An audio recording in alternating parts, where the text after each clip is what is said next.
Yeah. He's pretty tough here, boy. I don't know who that is. I just know it's tough. Oh, we're on the air. I'm sorry, boy. Yeah, we're good. All I know is there's a bunch of them laying around. No, second night for me. Oh, bullet. Oh, I'm surprised. Bullet. Yes. I got I got something to hold. Yes, Oh, I got something bullet. now. Did you have them in? Yes, I did. I had them this over the weekend? weekend, sold a couple of them. So boy. back in stock. Oh, I love that. Yes. I saw a couple. In Raleigh, I saw a couple Bullet Jake Manning T-shirts floating somewhere, didn't I? There's a couple. I sold one or two. Because I know one guy come to my table and says, that's when you happened to be in the back. And one guy come to my table and he said, where's Bullet Jake Manning's table? So I pointed. The corner of my table. I said, we share everything. Yeah. But anyway, so much going on, Bullet. Oh yeah, so, I've got a couple of things, but maybe we'll get to, maybe we won't. Okay, very good. I know we got important stuff later. Yeah. Okay. Ladies and gentlemen, welcome to another edition of Daddy Don't Work. You wrestle. You hear the claps. You know what time it is, George. How's it? I about got lost because I got something to hold. Before it was just a prop. I was just acting like I held something. Yeah. And we photoshopped it in later if we needed to. Exactly. But I want our viewers to know, Bullet, that 3 seconds when we do this is the most peaceful time I've ever had. I mean, really. So we get all the blood centered. Oh, boy, it's just I just want to take a nap. Yeah. Bullet, it's just everything's okay for like 2 seconds. And then I realized that we're in the wrestling business, and then everything just stinks again. But anyway, it's like that moment at the gimmick table. You like rub your eyes. Oh yes. And you just put the right on the pressure point, and you just wish it all go away. Oh, and then you yes. open your eyes, and you realize that you're at a wrestling show, and you just immediately become stressed. Well, listen to me. So much we got to talk about. We got to clear it up here real quick because you got other important stuff to do. Comedian. I'll start going with you comedians to do the comedian thing. But Bullet, so much. What a successful weekend. Yeah. Bullet, big time wrestling, of course, here in the Carolinas. Of course, Raleigh, the famous Dorton Arena, where I happened just to work Great Muta, his very first appearance. I always like to throw that in there because at that time, the dressing rooms wasn't together, and that's when they told me I was going to take a moonsault. Of course, you've heard it a million times. I said, what takes a moonsault? But I did, and me and Muta bonded, believe it or not, Bullet, because many years later, I have shared this story. Many years later, 10, 15 years later, Gary Hart happened to be with Great Muta that night that I did such a great job, pat myself on the back. But many years, the globe changed, the globe circled, and many years later, when Gary Hart brought Juice and Thunder Liger into Atlanta for the first time, Gary Hart brought Thunder Liger over to me to introduce me as the guy that helped get Muta over. So, of course, me being the idiot I am, asked for Thunder Liger's mask, and it killed the whole moment. And years later, it's 20 years after that, we were in Rahway, New Jersey, for a wrestling show, and Great Muta was there, and you wanted to go up and have him hold the book, and he goes, hey, you remember me, I'm George South, I wrestled you for Crockett, and he goes, Raleigh. Yes, yes. He said, Raleigh, very much. I forgot about that. Remember the town, exactly. And I'll never forget that, he sure did, and I'll never forget that night in Rahway, New Jersey, because I remembered that, of course, everyone knows, his knees were in pretty bad shape, and they taped him up, but when he went through that curtain, and remember when that bell rung, he morphed like a Power Ranger. I mean, he just like morphed into like unbelievable. Yeah. And went like 40. I mean, he went Cody Rhodes hard out there, which means you're working way too hard. Okay. But anyway, thank you for sharing that, Bullet. So anyway, I'm happy. What a great picture, Bullet, of you and Giant Khali in the ring together. I thought, you know what it made me think about, and I've shared this with you, Bullet. My biggest regret. Now we're not on the same, the same thing here, but I never got a picture with Andre. I was around him a lot, and you just think the Giant's going to be around, and Kylie's to me is like that. But we got high school kids that are 7 foot now, so it really may not be that special. I mean, I did find myself staring at Kylie when he ducked to duck. I mean, when he's sitting in a chair, he's got a duck. Yeah. Bullet. But anyway, very special moment to see that famous picture that you will be able to hold on to for a long time. I hope so. I was directing the traffic of the photographer. I'm like, hey, make sure you come here, get a good shot here. No, that's what that could be. And I did want to get into a brief discussion of the longest yard, but it may be kind of hard, Bullet. But it was kind of neat. When he did not want to go see the athletic commissioner or the doctor or anything like that, and he didn't have to. So that's a whole other can of worms right Oh, there. boy. We get into the South Carolina, but let's back up but anyway. to even Raleigh. To clarify, yes, the great Khali did hit me across the head. Yes. After the show was over, somebody was like, "Whoa!" He goes, "Gosh, how'd that chop feel?" And I go, "It was pretty rough because it actually did. It gave me a headache the rest of the night because it's basically like the half of his hand is basically like the side of my shoe. Oh yes. So like, if somebody took a shoe to you and just hit you across the head with it, that's exactly like you'd kind of have like a It mild reminded headache. me of that thing when you think you're going to beat the train. And you're supposed to wait on it. Yeah. But you try to beat it, and it just like chops your car into. It was like a mild headache. Oh yeah. Pain behind the And eye. I think it was a little early. I maybe not. I was observing the whole thing, but maybe he didn't miss his cue. Maybe he did. But I don't know if comedically, I think it worked out. Okay. It might have been a little bit earlier than what we'd have thought. But I wanted him to wait for you to finish being Man Scout Jake Manning, because that was going good. Yeah. I'm telling you right now, he didn't have to do nothing. I was working the chair. Oh, you all bullet. Oh, no, that's how you do it. But somebody came to me and I said that and they asked me about the chop and they're like, "Yeah, right." And I go, "What do you mean?" And he goes, "Bro." And I go, "What do you mean?" Oh, I'd have killed him. It's like he goes, "He missed you." I'm like, "Excuse me?" Oh my God! Why are you like? I can understand if you were one fan talking to another fan disputing that. Yes. But when you're talking to the guy that That's actually exactly got right. hit and you're arguing that with the guy who got hit by the chops, like you didn't get hit, and then I go, "Where were you when you saw it?" That's exactly. And he goes, "Well, I was upstairs behind the curtain, over by this table," and I was just like, "You're on the other end of the building, and you're telling the guy who got hit in the head he didn't get hit in the head? Why is wrestling gotten this bad that even people that are involved in wrestling don't believe that we're hitting each other?" I got your back. Listen, idiot. His hand is this big. If Kalu swings over there, he's going to knock you out over here. Very bad. There's several video angles of his hand bouncing off my head. Okay? He could have swung backwards, and his hand is so big, he still took out you and like 8 people in the front row. That's all I'm saying. Very Barry Sanders-ish. Where Barry Sanders, no matter, remember that linebacker said, if you miss him the first time, just hold on because he'll be back. You know, the way Barry Sanders ran. I don't know what that's got to do with Kalu. But thank you, Bullet. That just adds to how impressed I am with you, Bullet, that we've thrown everybody at you, from Goldust to Lawler to me to Bobby Houston, all of them, and you have did very well. So I'm very, very happy with that, Bullet. And with a side note, I almost forgot. I could be correct. I tried to keep up with the number. Are we tonight? Are we tonight at? Is this big at 200? Oh, Bullet. I may start crying. Bullet. 200. People, let me tell you something. To reach 100 is a milestone with me. I mean, to put up with me. Okay. My ex-wife done 27 years, and she said she'd had enough. Okay. So, Bullet, thank you for sitting here. People, you don't understand. For us to reach 200 means that we both had to come back to this place 200 times. Yes. Okay? That's what I'm saying. That in itself, Bullet, is impressive. Okay? That and I want to thank all you idiots out there that have gave us over 200 idiot moments for us to talk about. Okay? All I'm saying, Bullet, got kayfabe it because time. And we've only done the idiot bag on this show like about 100 times. But we put people in idiot bags like over 200 times over the last 10 years we've known each other. And Bullet, I got a kayfabe because it's coming tax season again, and I got a kayfabe, but we have, I don't want my tax person watching this TV show, but we have sold quite a few books from this, and thank you for that.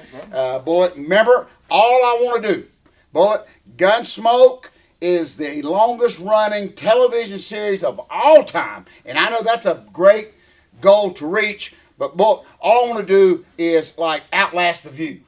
Okay? That's all I want to do. But we're getting close. Okay?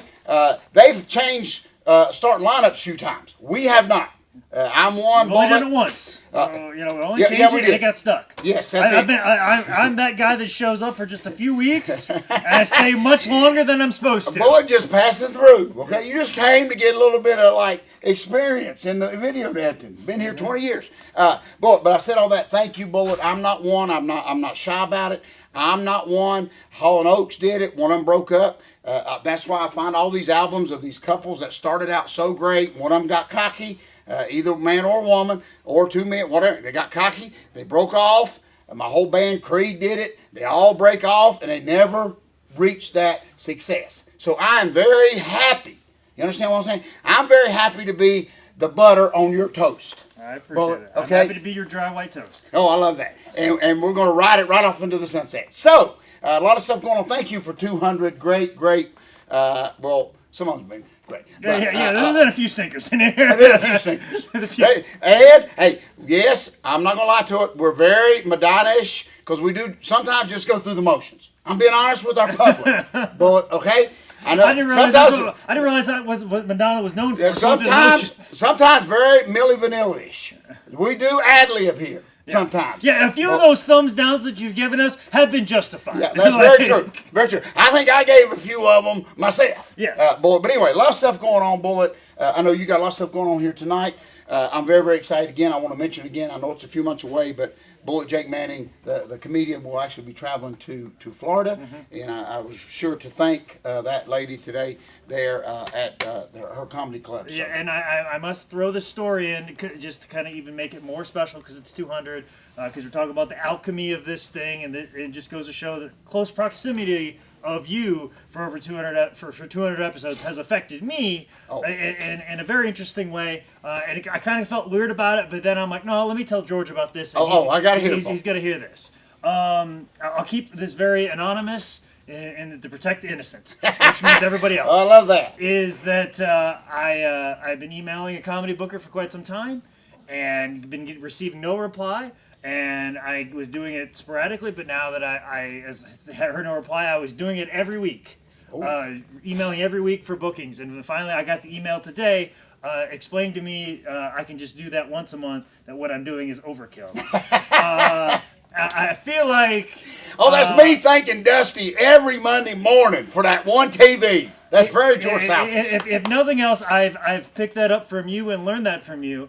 And the thing is, that's something I did not do in my wrestling career because I was like, I don't want to bother people. I would take no for an answer. I didn't believe in myself. I didn't push forward. And then through years of hearing your stories and the things that you had to do just to be, the opener and stuff like that. Right. I've tried to apply that same exact thing to my career because I did not do that with my wrestling career, so I've tried to do that with my comedy career. Yes. And them reminding me that we know who you are, I would like to come back to saying that you forgot who I was. You should have booked me on one show and you regretted it. Yeah. Because I heard the guy who you booked That's instead exactly of me didn't do that well, and I know I could have done a good job. Yeah. And so knowing that, and I felt a little bit weird about this, like, that's kind of bad. I feel bad that I kind of annoyed him to that extent. But then I thought, no, I'll tell this to George. Yeah, I love that. He thinks it's the greatest story. That's the greatest story. Bullet, really. We may use it again for several times. No, but listen, for years, and then towards the end of his career, I'm not lying. I wrote about it in a second greatest book. Is I went in, whether it was one TV, a Great American Bash Week of a lot of money or nothing. Monday morning, I remember it got to where I would make sure I would beat Dusty Rhodes to the office just to thank him, okay? And it got so bad to where he would pick up at first. Then it got where he wouldn't even let the secretary let the call go through. It got to where when she heard my voice, she would say, George, Dusty knows, okay? Dusty knows that you appreciate it. But later on, I mean, the polka dots were done. Even when he went back to Florida, that was done. But it happened to be that one event where remember that one show he came, Ricky Nelson, I think it was, brought him in to Spartanburg for one show. And I always remember that because that's where the athletic commissioner looked at Dusty and said, you're not going to bleed tonight. And Dusty said some very choice words and then went out there and bled. I just thought that was so cool. But anyway. I've made more money for this state than you've taken from people in Texas. I love that. So that night, Dusty really, and I didn't even bring it up, but that night was very, very special. Dusty said that meant a lot to him, that I took time all those many years just to do that. And I know, JJ used to tell me all the time that whenever someone, left or quit or walked out or whatever, that was the first, my name came to JJ's mine because of Dusty always, saying a rib about me calling all the time. So I love that, Bullet. I figured you'd appreciate that. I'm very appreciative of that. Thank you so much. So anyway, Bullet, Idiot of the Week real quick, if you don't mind. Absolutely. Bullet, we're always preaching here on this great, top-rated TV show, 200 episodes. what an amazing year for me already in 2017. Well, third edition WWE Encyclopedia. That's all I'm saying.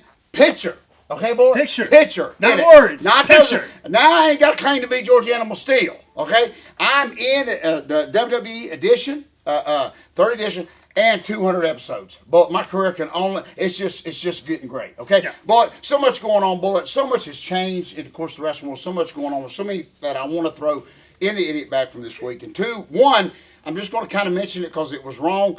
You know, my gimmick table, I always give stuff away. Well, this dad brought his. I'm going to throw the dad in, I guess. Okay, but not the little boy. Anyway, and I've got some stuff. I don't want nobody to go away. I don't care if you got any money. I will give you something. Seriously, Bullet, whether it's maybe a Bible or whatever. But I got a heck of a deal from my flea market guy on squirt guns. Now, boy, every kid, I remember when I was a kid, I didn't have a squirt gun. Times were so bad when I was little. After walking through the snow to the school, I didn't even have a squirt gun. So I tell you what I did. It's a true story. I got a plastic bottle and poked a little hole in it and put water in it and just squeezed it at my buddies, and it worked until the super soakers come out. And they used to rub it in my face because I never had a super soaker. But anyway, so I understand what it's like not to have something. So I got. I'm sorry that those squirt gun fights in 1993 were so brutal for No, you, George. boy, man, they pulled out them double pump, you know, with a big container on it, like looked like a oil truck on the back of it. And of course, I had my little 2-liter bottle trying to get them. But anyway, so I understand what it's like not to have nothing. So I got a heck of a deal on these squirt guns, brand new squirt guns, okay, bullet, and just as a gift, I like to share these out. So I thought, what better place to break them out is in Spartanburg, not to sell them at all, but just to share them with young kids. So first, here it is. But I'm looking at like Father of the Year award for doing this, okay? When everybody in the gimmick, in the gimmick aisles is, brother, it's all about money. Here is me.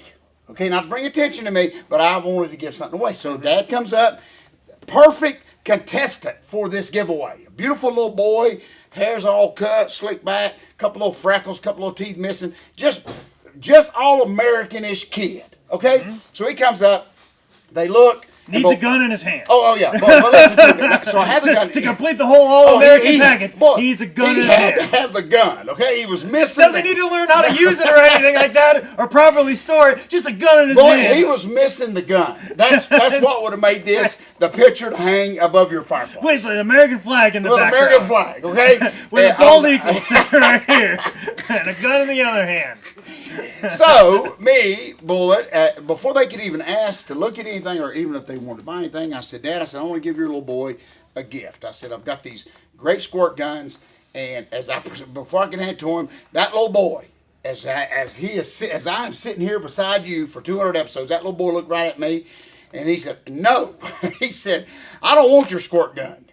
That's what the little boy, which I understand that, but Bullet. So I looked at Dad and I said, Dad, man, times have changed. I said, if that would have been me, I'd have done squirted the bad guy, ran and filled it up like 8 times, probably got 4 whippings already, and had the squirt gun took away from me. You understand what I'm saying? So, the innocent little boy, I guess it just shocked me is what I'm saying. Bullet has, I don't know. It just shocked me that don't kids play with squirt guns anymore. I don't know. So, the kid, just because of his age, I don't want to throw him in an idiot bag because I'll get social services on us, and we don't need him, okay? But I will throw Dad in the idiot bag. I don't know why. I'm still in shock over that. We don't know this little boy. He may have the same emotional issues that I have. Like, I, to this day, refuse to let anybody buy me a beer. I try my best to avoid that, and I get very upset when people do because I don't want to owe anybody anything. Yeah. So this little boy may say, oh, if I accept this squirt gun, I may have to carry a ring pole someday. So he may be already hip to the game. Oh, yeah. But still, out of courtesy, the dad should have took the squirt gun. Putting the dad in, we'll go ahead and do that. Even if they would have took it, thank you. You're one of the nicest wrestlers we've ever met. May I look at your book? I may buy it. And then just throw it away in the dumpster without me knowing it. You see what I'm saying? But boom, I don't know. And I don't even know if the kid even knew what it was, actually. But anyway. Or knew that he had to carry a piece of steel that night to get it. I think it's a trade-off, a free squirt gun to carry a piece of wood. Yeah. But anyway, so that's more than I get the one student to do. That anyway, that's a whole nother story. But anyway, so I'm gonna put Dad in here, Bullet. We'll do that. Just because. Just because. Yeah, okay. Because it just shocked. I'm still in shock. There's plenty of people in South Carolina we could put in there. You know what I'm saying? Like the people that said Ryan Kali could go in there and wrestle because he's doing a comedy spot, but the guy he's wrestling doesn't needed a license, and he's doing the same spot. You know. The announcer they introduced the great Kalu to come in and do the comedy spot had to have announcers. But not the guy actually doing the comedy spot. Okay. Anyway, so we'll put that in there, Bullet. The little boy's free right now till he gets age. When he gets age of consent, then I'll go back and get him. And He'll still say no. Yeah. When he gets to the age of consent, he'll still say no. Yeah. Hey, so listen to me. If he gets older, boy, I don't know. Maybe it was me, but I'm thinking, man, if you offer me a squirt gun, but I'm gonna come back and squirt the one that gave it to me. Just to show him that you shouldn't have gave me. Yeah, you screwed up. You shouldn't have gave me this. But anyway, kid just told me no. So feelings wasn't hurt. I just put my free squirt gun back. Okay. And anyway, so that going to idiot bag. Boy, anything else you want to add real quick? I know you got a lot going on. You got to get out of here. You got the two things right there. Nailed it. But we may offer you a squirt gun, but I ain't no way I'm going to offer you one of these for free because you got to pay for it. Itch is the second greatest book of all time, which is available at highspots.com, which is the island of misfit toys, where you can also get a squirt gun that shoots jelly. Oh, Bullet. And, what a good, I'm going to cry. And if you want to know more about what me and George are doing on the weekend, you can follow me on Instagram at ManScoutManny and on Twitter at ManScoutManny. This has been another edition of Dad, You Don't Work, You Wrestle.